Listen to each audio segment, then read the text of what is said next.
Hello, adventurers, travelers, and friends, and welcome back to the big year. This is the year that my husband and I quit our jobs, left our home, got in a van, drove around the US, and flew into international locations. And this first little chapter is going to talk a little bit about what you do when things aren't going your way. So we had planned to take off in our van in June. Now the van was pretty much done by the end of June, being outfitted, that is. But for some reason, some things were not running correctly in the van. We didn't have AC, we didn't have running lights, the ones in the back that you legally need.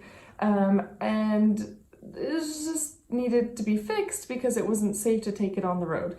So we were frustrated and disappointed that we weren't leaving on time, frustrated and disappointed that this van that we had, put so much money and time into wasn't functioning. And we were sitting on the paradise that is Marco Island, but feeling pretty crappy. So I, antsy to get our travel started, decided we should look for someplace nearby and just go. And the place we picked was Dry Tortugas. This is one of the most remote national parks in the US.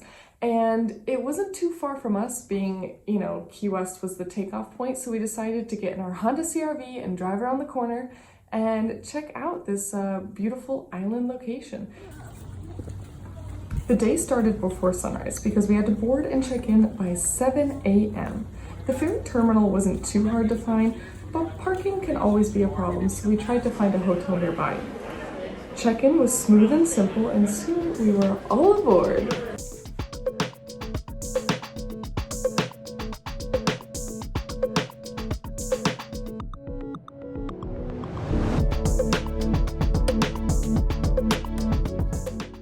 They even provided bagged breakfast when we got in, and we were able to get a nice window seat. Now let's talk a little bit about this boat, the Yankee Freedom 3. And don't ask me what happened to 1 or 2 because I do not know. The boat has 2 stories with indoor and outdoor seating. They have a snack bar with popcorn, chips, candies, and drinks, alcoholic and non-alcoholic. There are 3 bathrooms on board and some outdoor showers, which I found it especially useful to rinse off and change before we went home so I could have a more comfortable ride. It was a nice boat, although I will say it was a little chilly with the AC, so I'm glad that I had a towel to wrap up in. I spent the trip there mostly napping and searching on the horizon for the Fort Jefferson.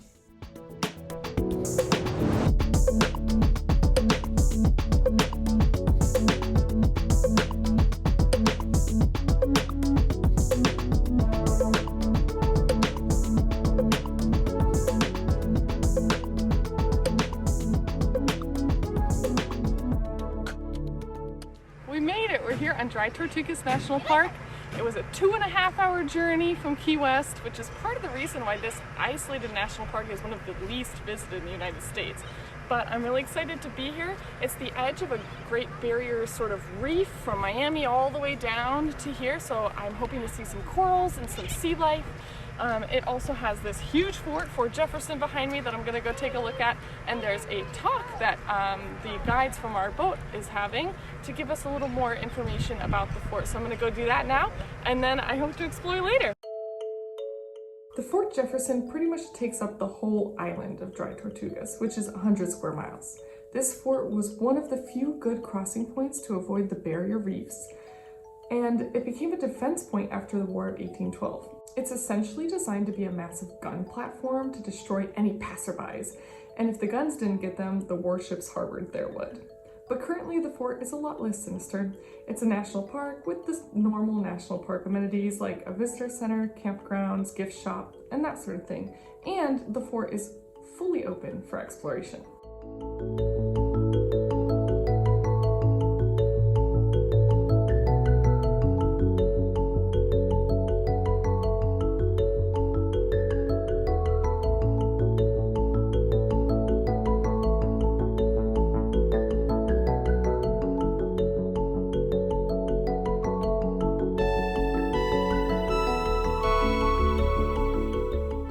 We decided not to do the guided tour. We just thought it would take up too much time, and we want to get to our snorkeling. So we've walked around the fort. We're here on the top of the fort right now, which is really cool to be up here. I'm loving it up here. After we spent time exploring the fort, we set out to the beaches for some snorkeling, and we stumbled upon some pretty cool wildlife.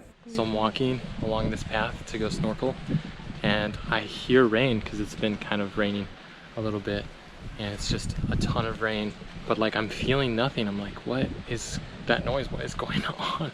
And we stop and we pull over and we see legitimately like 1,000 hermit crabs. Like, I'll try to get close.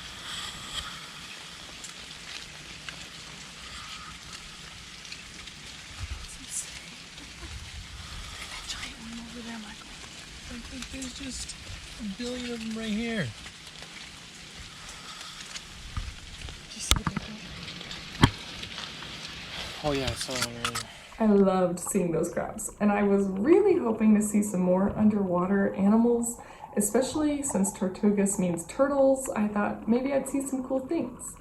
But unfortunately, the water was all churned up and there was a storm coming in.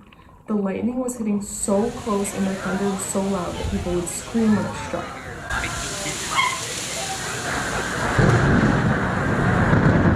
We huddled in this little fort for a while, and eventually we made it back on board for some sandwiches and to start the trek home.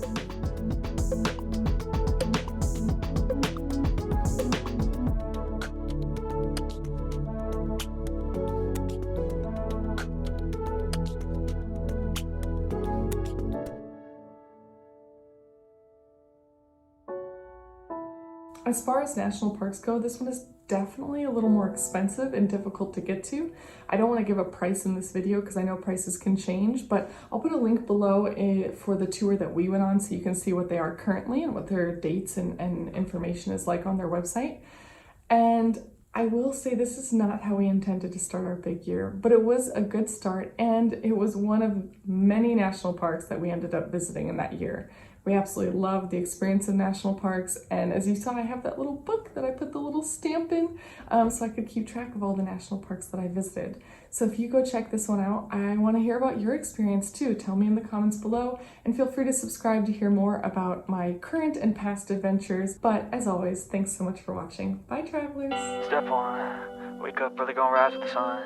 Step 2, get some food in you. Step 3, think real hard about what you want to be. Step 4, everybody just do your thing. Wake up, today's gonna be a good day.